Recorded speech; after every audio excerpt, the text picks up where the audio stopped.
नमस्कार दोस्तों, आज की हमारी कहानी है पति पत्नी का प्यार, एक शिक्षाप्रद कहानी।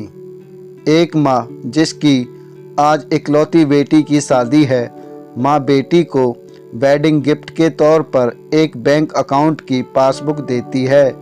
तो बेटी अपनी माँ से पूछती है कि ये क्या है। माँ कहती है कि यह मेरी तरफ से एक छोटा सा वेडिंग तोहफा है। ये बैंक अकाउंट की पासबुक है। यह तुम्हारे जीवन के खुशी के लम्हों को संजोए रखेगी। आगे जब भी तुम दोनों की ज़िंदगी में कोई खुशी का मौका आए तो अपनी तरफ से इसमें कुछ पैसे डिपॉजिट करना।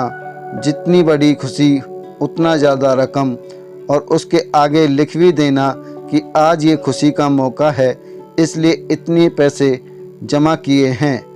आज मेरी बेटी की शादी है तो मेरे लिए भी खुशी का दिन है, इसलिए मैंने भी इसमें 1000 रुपये डिपॉजिट करा दिए हैं। और आगे डिस्क्रिप्शन में लिख भी दिया है कि आज मेरी बेटी की शादी है, इसलिए मैं 1000 रुपये इसमें जमा करती हूँ। बेटी को अपनी माँ का दिया गिफ्ट बहुत प्यारा लगा। बेटी ने घर जाने के बाद जब यह बात अपने पति से की तो पति को भी यह चीज़ बहुत अच्छी लगी और कहने लगा कि ये तो बहुत अच्छा तरीका है अपने जीवन के खुशी के लम्हों को फिर से याद करने का। दोनों अब इंतज़ार ही कर रहे थे कि कब इसमें अगला डिपॉजिट हो। दोनों नए नए बहाने ढूंढते थे पैसे जमा कराने के। कभी कि आज हम बाहर खाना खाए हैं इसलिए 300 रुपये, आज पहली बार शॉपिंग करने गए इसलिए 500 रुपये, आज हस्बैंड का जन्मदिन है 800 रुपये, आज वाइफ का जन्मदिन है इसलिए 800 रुपये।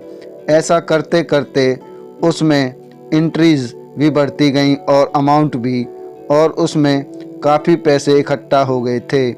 शादी को कई साल बीत जाने के बाद दोनों में कुछ दूरियां बढ़ने लगीं।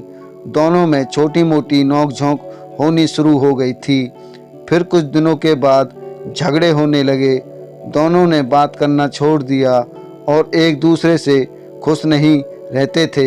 माँ को अपनी बेटी से मुलाकात किए हुए काफ़ी दिन हो चुके थे, तो एक दिन माँ अपनी बेटी से मिलने के लिए बेटी के घर गई तो बेटी कहने लगी कि माँ, मैं अब और इस शादी में आगे अपना जीवन नहीं गुजार सकती। पता नहीं मैंने इतने दिन इसके साथ कैसे गुजार लिए। अब मैं इस आदमी से डाइवोर्स चाहती हूँ। उधर पति भी कहने लगा कि मैं भी परेशान आ गया हूँ, इसके साथ रहकर मैं भी जीना नहीं चाहता। तुम्हारे साथ मुझे भी डाइवोर्स चाहिए। माँ ने कहा ठीक है, तुम दोनों अलग हो जाना, लेकिन याद है मैंने तुम्हारी शादी के दिन तोहफे में एक पासबुक दी थी। बेटी पासबुक निकाल कर लाई तो उसमें देखा कि उसमें बहुत से पैसे जमा हैं। माँ ने कहा जब शादी इतनी ही बुरी थी तो पहले अपनी शादी से जुड़ी कोई याद भी अपने पास नहीं रखनी चाहिए। पहले इसमें जमा रकम को खर्च करना होगा, फिर तुम दोनों डाइवोर्स ले सकते हो। दोनों ने कहा ठीक है, और अगले ही दिन बेटी पासबुक लेकर बैंक जाती है। पैसे निकालने के लिए बैंक में पैसे निकालने वालों की लाइन लगी थी, तो बेटी भी लाइन में खड़ी हो गई। अब खड़े हुए काफ़ी देर हो गई थी। बेटी ने खड़े खड़े ही पासबुक खोली और देखने लगी कि इसमें कब कब पैसे जमा किए थे। बेटी देखते ही देखते उसे पता ही नहीं चला कि कब उसकी आंखें भर आईं। अपने बीते लम्हों को याद करके जो उसने उसी पति के साथ बिताए थे जिसे वो आज डाइवोर्स देने चली थी। बेटी बिना पैसे निकाले वापस घर आ गई और अपने पति से कहने लगी कि ये मुझसे नहीं हो पाएगा, ऐसा करो तुम ही जाकर इसमें जमा सारा पैसा खर्च कर दो। पति ने कहा ठीक है, और पति बैंक गया, लाइन में खड़ा हो गया। उसकी नज़र भी पासबुक पर पड़ी और उन सारे खुशी के लम्हों पर पड़ी जो उसने अपनी उसी पत्नी के साथ बिताए थे जिसे वो आज तलाक देना चाहता है। अपने जीवन के सबसे हसीन लम्हों को याद करके पति की भी आंखें भर आईं और वो भी लाइन से निकल गया।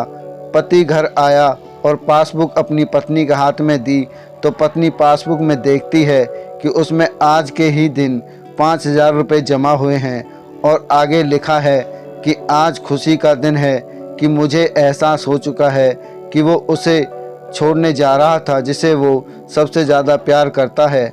मैंने फैसला कर लिया है कि अब बाकी की सारी ज़िंदगी उसी के साथ बिताना चाहता हूँ। यह देखकर दोनों की आंखें भर आईं और गले लगकर खूब रोए और प्रॉमिस किया कि अब वो कभी नहीं लड़ेंगे।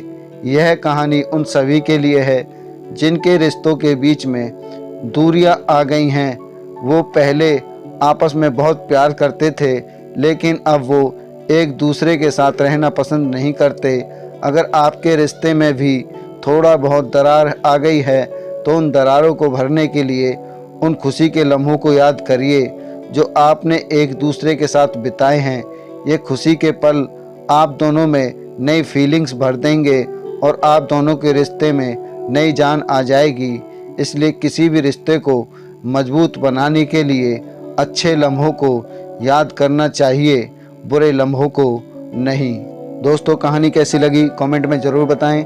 कहानी पसंद आई हो तो लाइक करें, शेयर करें। अगर आप हमारे चैनल पर नए हो तो हमारे चैनल को अभी सब्सक्राइब करें, साथ ही बेल आइकन को ऑल पर प्रेस कर दें ताकि इसी तरह की नोटिफिकेशन आप तक पहुंचती रहे।